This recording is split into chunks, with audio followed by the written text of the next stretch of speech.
So it's getting close to the end of the season. It's getting very close. I would say this is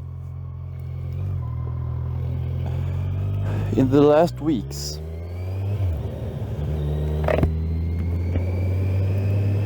Right now it is about 5 degrees, very wet. It's a sad day. It's the end of the season. It's time for reflection and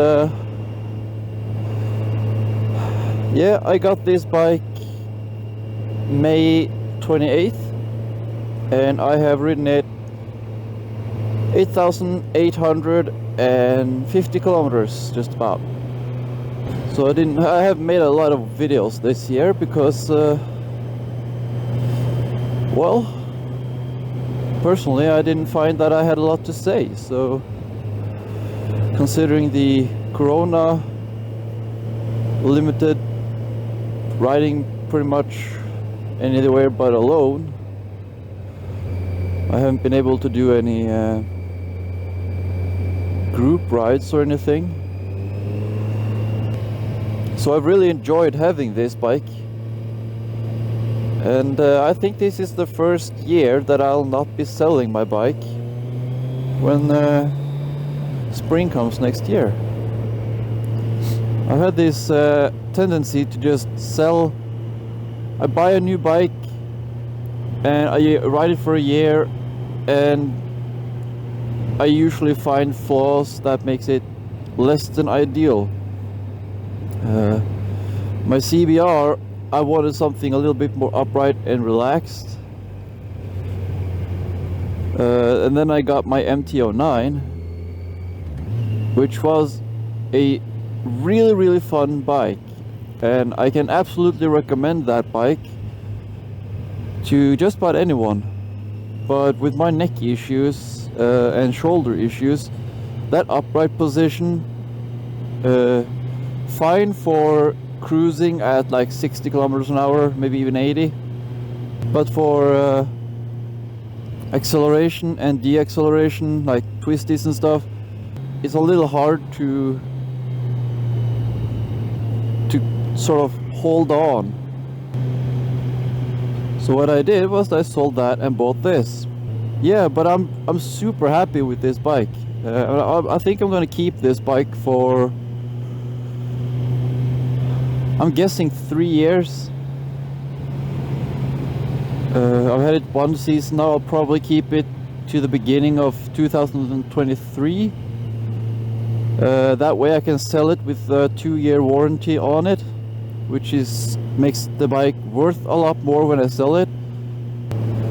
The MT-09, obviously more agile. It's a lighter bike. It weighs like, I'm guessing with the upgrades I did to my MT-09, I'm guessing it weighed about 185 kilograms. And this one is more like 235. So that's a 50 kilogram difference, and I can tell you, I can really feel there is a difference. This feels a lot heavier. It's a lot less agile,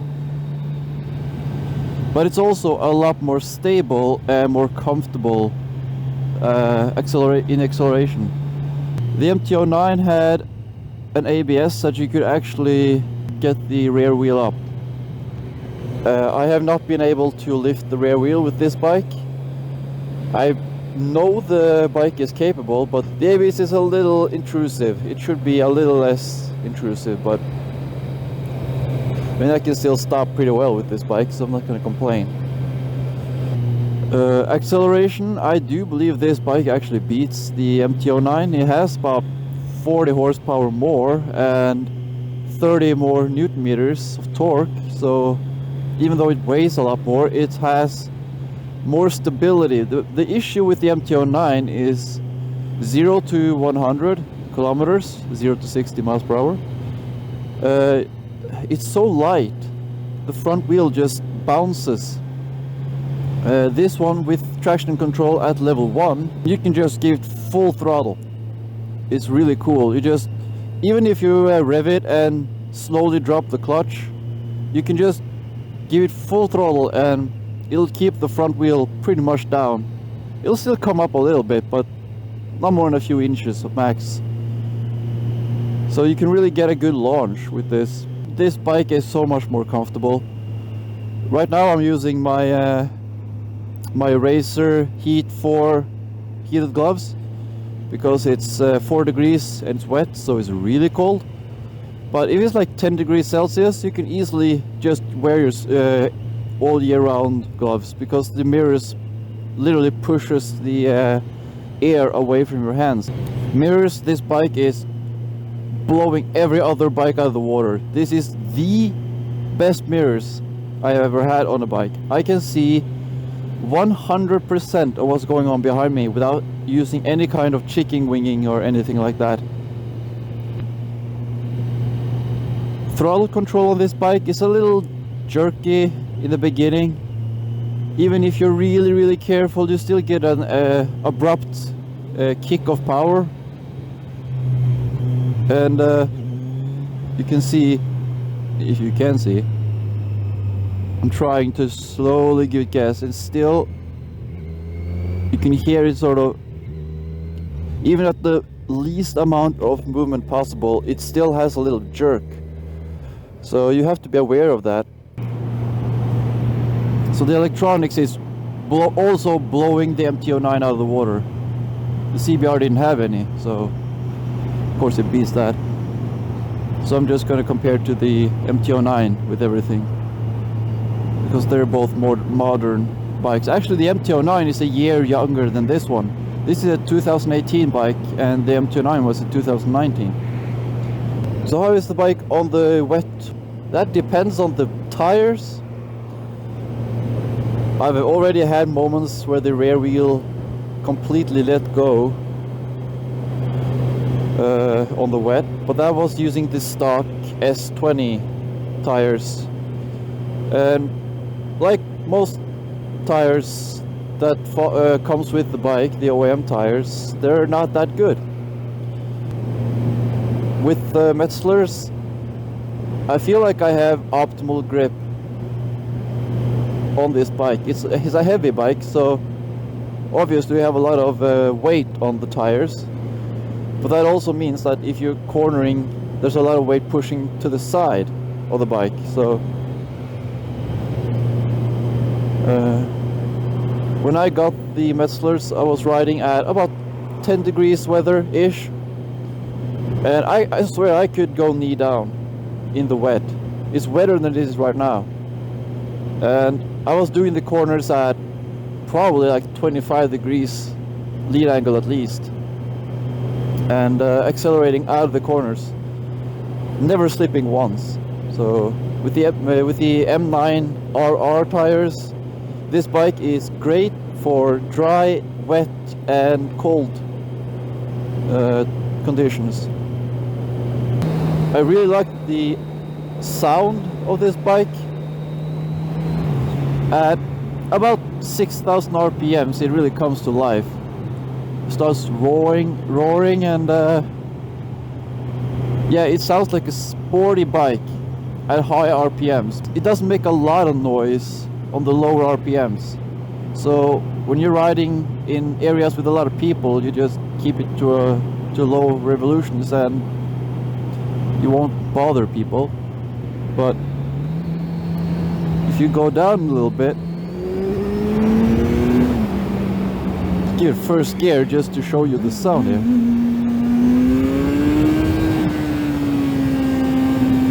Yeah, the exhausts though, they are chunky and they block the chain, so when you're going to lube the chain, it's really hard.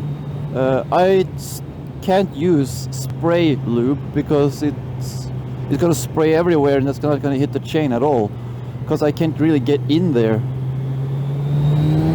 So I use the is it C5 Motul C5 lube paste, lube paste I think it's called. and that has that brush thing in the front, so I just put the brush on the chain, and I spin the wheel in neutral, and that will distribute a good amount of lubrication around the chain, and I just keep spinning the wheel until I'm happy with the results. The goal was to do track riding this year. I had 3 goals. To do longer traveling or longer rides, that is, to literally take the bike for a to just get out of the area, just get as far away as I could, just see how far I could get. My main goal was to get my knee down, and that I did. I did it on this bike first, so I did get the knee down on the MT-09, but that was sort of more of an half accident than it was intentional, so I'm not going to count that. So it's just a couple of months ago that I actually got my knee down for the first time, and since then, once you get the technique and you learn how to grab the bike with your leg and not hold on to the bike with your hands, man, I'm such a much safer rider in corners after doing the knee down, because now I know how to take a corner at higher speeds than I could without doing the knee down. I will sort of learn how to use body position, knee down techniques, and yeah, I can do corners pretty good. So combining the knee down technique with the acceleration out of or late braking into corners and early brake acceleration out of corners, I do think I could do some pretty cool laps on the track day. And that was the goal number 2, was the track day, but of course with the corona and stuff, that sort of went out the window, along with the longer adventure rides. So 1 out of 3 goals this year. I did get my knee down. I even got the peg down on this bike. There's a lot of things I love about the bike. There's a handful of things I don't like. I really don't like that the vibration on this bike is really weird. Sometimes it'll be smooth as silk. Like 3rd gear is basically the silkiest gear. But the 2nd gear will sometimes feel like someone's pounding on the bottom of the pegs. And it does get buzzy at high RPMs. And I do sometimes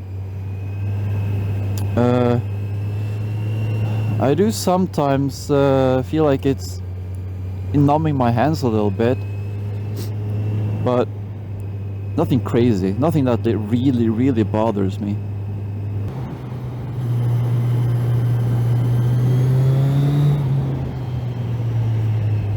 See if I can get a little bit of knee down.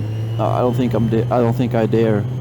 It's like 4 degrees and it could be wet and it could be leaves.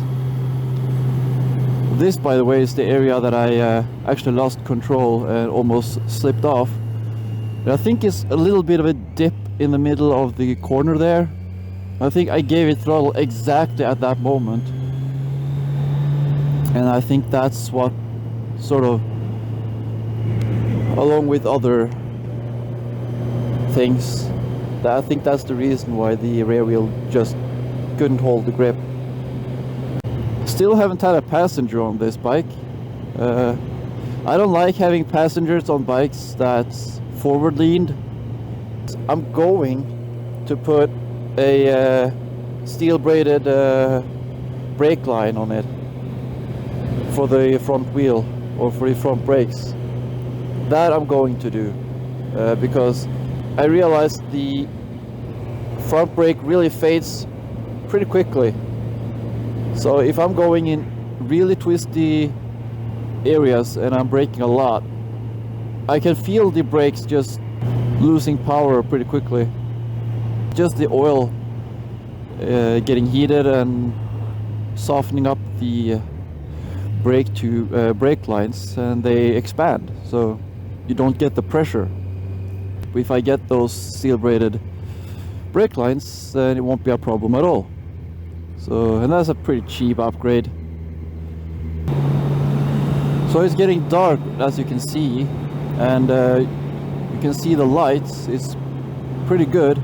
I don't know how well you can see the lights compared to me, but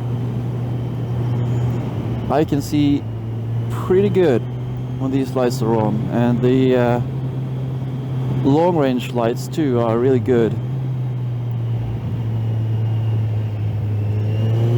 which I won't be using too much right now because it's not really that dark. Also the instrument panel, it's really nice. I like having the analog rev counter. It's easier to just glance down and see. And the speedometer is also really nice to have just a number. It's easy to see compared to the analog, so I think that's the perfect combination. And having the gear indicator in the middle is just a super quick glance, and I can see RPMs, speed, gears, everything. So I really like that. And having a temperature gauge is an underestimated important aid. Yeah, so the bike is pretty agile for weight. Once you get it up to speed, it's pretty agile. Look at those cuties.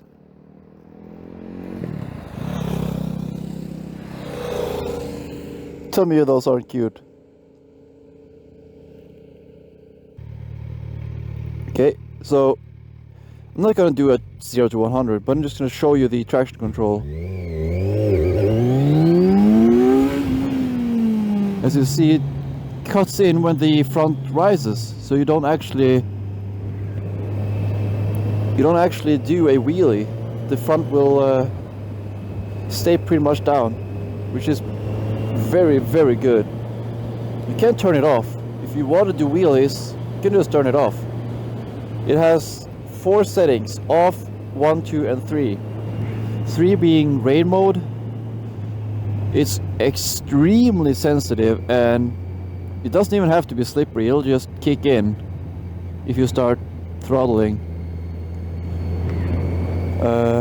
On mode 2, it's sort of a everyday ride kind of mode. It'll kick in if you're accelerating hard or if the rear wheel spins, but normally you won't notice that much. In traction control 1, it'll only keep the front wheel down, and you can still spin the wheel as long as you're going straight, but when you get into the corners, it has a 6-axis lean sensitive thing. So if it senses that you're leaning, it will kick in the traction control.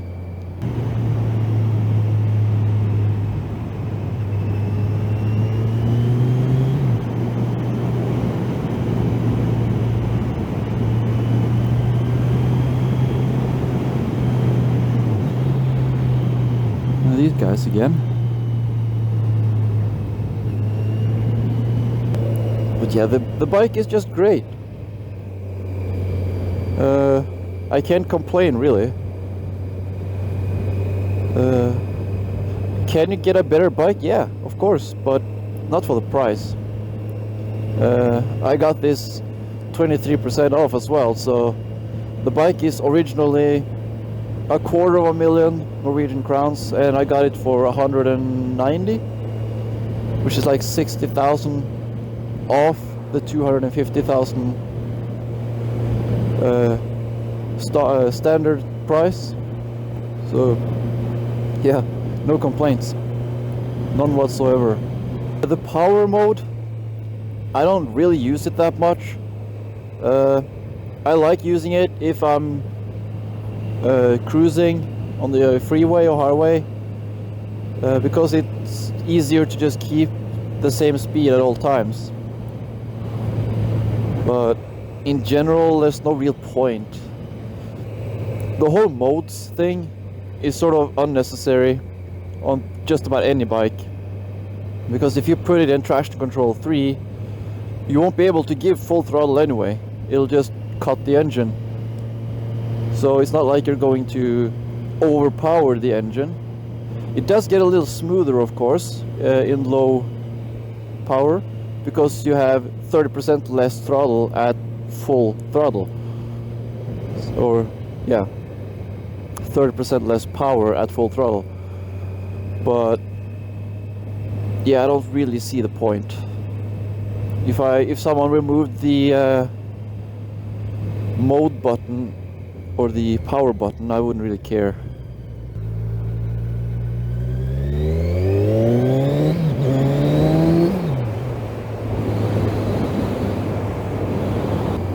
It's getting pretty dark now, but I think you can still see. I've tried to make the camera over the screen, which is adjustable and really good. At the down position, the wind hits at just about all over my chest, and it's got 3 levels. At the middle, which I like riding on, you get the wind at the middle, a little above the middle of the chest. If you get it all the way up, you get it on the top, very top of the chest. And I have had no buffeting whatsoever at the first 2. The tallest it can get a little buffety because you have a wall in front of you, but mostly it's okay. Really nice when it's like 4 degrees like now. If you're getting cold, you can just flip it up and you won't get that much air on your chest, which will keep you warmer.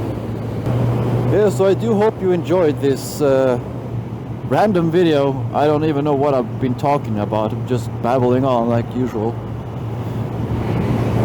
So yeah, like I said, I hope you enjoyed it.